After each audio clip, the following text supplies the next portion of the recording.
ইফতারের সময় সারাদিনের তৃষ্ণা মেটাতে খাওয়া হয় বিভিন্ন রকমের শরবত, ঘোল ও মাঠা। শোনা যায় একবার যার জিভেই লেগেছে শলপের ঘোলের স্বাদ সে ভুলতে পারে না। কিন্তু কি এমন বিশেষত্ব আছে এই ঘোলে যা শত বছর ধরে এত খ্যাতি ধরে রেখেছে? আজকের এই ভিডিওতে শলপের ঘোলের ঐতিহ্য এবং ইতিহাস তুলে ধরব। তো ভিউয়ার্স, শেষ পর্যন্ত সাথেই থাকবেন।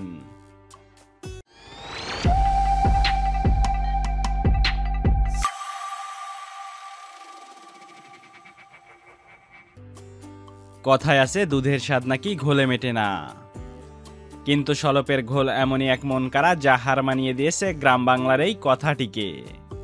যেন দুধের চাইতে ঘোলই সুস্বাদু।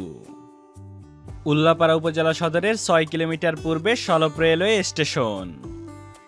স্টেশন প্ল্যাটফর্মের পশ্চিম পাশেই তৈরি করা হয় 100 বছর ধরে টিকে থাকা ঐতিহ্যবাহী ঘোল, যা দুই বাংলার মানুষের কাছেই বেশ জনপ্রিয়।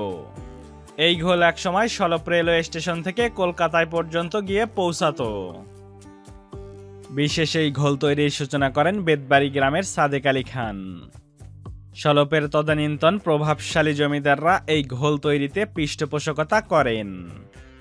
সাদেক আলী খানের নাতি আব্দুল মালেক তার ছোট ভাই আব্দুল খালেককে সঙ্গে নিয়ে পূর্বসূরিদের হাত ধরে নেমেছেন ঘোলের ব্যবসায়। ধরে রেখেছেন প্রাচীন ঐতিহ্য।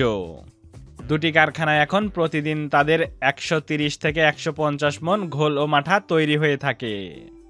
অন্তত 40 জন কর্মচারী কারখানায় ঘোল ও মাঠা তৈরির কাজ করেন। রমজান মাসে এই ঘোলের চাহিদা প্রতি বছর বেড়ে যায় দ্বিগুণ। শুরুতে 8 থেকে 10 মণ ঘোল উৎপাদন করা হতো। প্রতিষ্ঠা লগ্নে তাদের উৎপাদিত ঘোলের বেশিরভাগ অংশ কিনে নিতেন শলপ জমিদার পরিবারের লোকজন। জমিদাররা সে সময় এই ঘোল ট্রেন যোগে কলকাতায় তাদের স্বজনদের কাছে নিয়মিত পাঠাতেন। জমে থাকা পাত্রগুলোর স্বরগুলোকে তুলে নেওয়া হচ্ছে।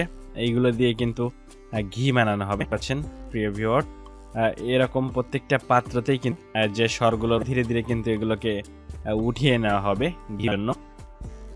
সসপ্যানে করে 7 থেকে 8 ঘন্টা ধরে ভালোভাবে জাল দিতে হয়। এরপর ছোট ছোট বিভিন্ন পাত্রে ঘন দুধ ঢেলে ঠান্ডা হবার পর রাতভর রেখে দিতে হয়। পরদিন ভোর থেকে এসব পাত্রে কিছু পরিমাণ পানি, লবণ মিশিয়ে বাঁশের তৈরি চরকি রশির সাহায্যে বিশেষ কৌশলে টেনে ঘোরানো হয়। কখনো একা, আবার কখনো দুজনে মিলে ঘোরানো হয়। কয়েক দফা ঘোরানোর পর তৈরি হয় এই ঘোল। এই ঘোল তৈরিতে বৈদ্যুতিক যন্ত্রও তারা ব্যবহার করে থাকেন এখন, যা বড় ব্লেন্ডারের মতো দেখতে। দেশের বিভিন্ন জায়গায় বড় বড় শহরে অনেক সময় দেখতে পারবেন শলপের ঘোল বলেই বিক্রি করা হচ্ছে। ঘোল বা মাঠা হচ্ছে ছানার জল, যা বিভিন্ন দেশে একটি উপদেয় পানি হিসাবে পরিচিত। দুধ হতে ছানা অপসারণের পর অবশিষ্ট অংশই ঘোল নামে পরিচিত। এতে দুধের কেজিন, প্রোটিন, বিভিন্ন আর সকল উৎপাদনই বিদ্যমান। বাংলাদেশের সিরাজগঞ্জের উল্লাপাড়ার শলপ ইউনিয়নে তৈরি হয় শত বছরের ঐতিহ্যবাহী সুস্বাদু ঘোল। এই ঘোল ও মাঠা সারা বাংলাদেশেই বিখ্যাত। স্টেশনের পশ্চিম পাশে আব্দুল মালেক ও আব্দুল খালেক খানের দুটি বিশাল কারখানায় বিরামহীন কাজ করছেন শ্রমিকেরা। কারখানার পাশেই দোকানে পাইকারি ও খুচরা ঘোল বিক্রি চলছে। এদের দোকানে দেখা যায় গ্রাহকদের ভিড়। এছাড়াও শলপ স্টেশন এলাকায় অন্তত 20 থেকে 25টি ছোট বড় ঘোলের কারখানা ও দোকান রয়েছে। প্রতিটি দোকানেই রয়েছে ক্রেতাদের ভিড়।